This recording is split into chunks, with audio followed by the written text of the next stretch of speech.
বন্ধুরা, বাঁধাকপি তো তোমরা অনেক রকমভাবে বানিয়ে খেয়েছো। একবার এইভাবে বাঁধাকপির সন্দেশ বা বাঁধাকপির কাঁচাগোল্লা বানিয়ে খেয়ে দেখো।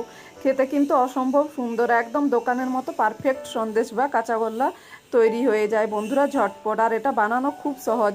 তো চলো রেসিপিটা দেখতে থাকো। এই রেসিপিটা বানানোর জন্য আমি এখানে একটা বাঁধাকপি নিয়েছি ছোট সাইজের, একদম ছোট ছোট মিহি মিহি করে কেটে নিয়েছি। দেশি গাওয়া ঘি নিয়েছি, 1 গ্লাস দুধ নিয়েছি। এই দুধটা কিন্তু আগে থেকে জাল দিয়ে ঘন করে নিয়েছি 1 গ্লাস। তারপর নিয়ে নিয়েছি ফ্রেশ কোরানো নারকেল, আর নিয়েছি আমি এখানে 2 প্যাকেট গুঁড়ো দুধ, আর নিয়েছি এখানে আমি খাওয়া ক্ষীর।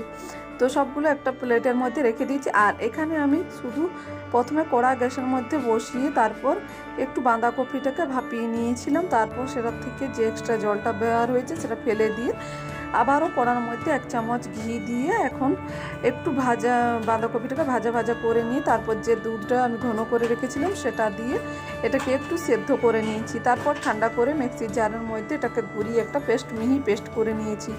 আবারও কড়ার মধ্যে 1 চামচ ঘি দিয়ে দিয়েছি। তারপর পেস্ট দিয়ে ভালো করে এখন 5 থেকে 6 মিনিট এটাকে নাড়াচাড়া করে নিয়েছি। তারপর দিয়ে দিচ্ছি গুঁড়ো দুধটা, আর দিয়ে দেবো খাওয়া ক্ষীর, আর সব দিয়ে দেবো এর মধ্যে কোরানো নারকেল, সব কিছু দিয়ে দেবো এক এক করে। তারপর ভালো করে মিশিয়ে এটাকে 3 থেকে 4 মিনিট আবারও নাড়াচাড়া করে নিয়ে এটাকে একটা মণ্ড বানিয়ে নিতে হবে।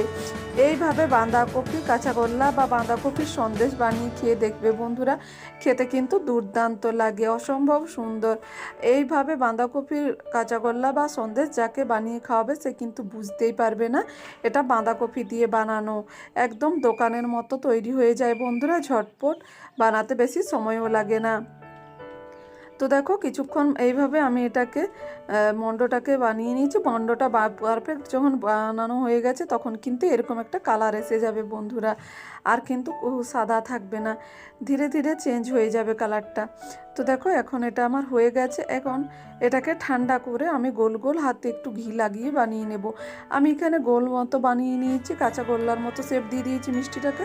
তোমরা চাইলে যে কোনো রকমের সন্দেশের মতো শেপ দিয়ে দিতে পারো।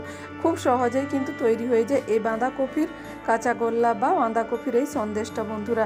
আর খেতেও খুব সুস্বাদু লাগে বন্ধুরা, বোঝাই যায় না এটা বাঁধাকপি দিয়ে বানানো।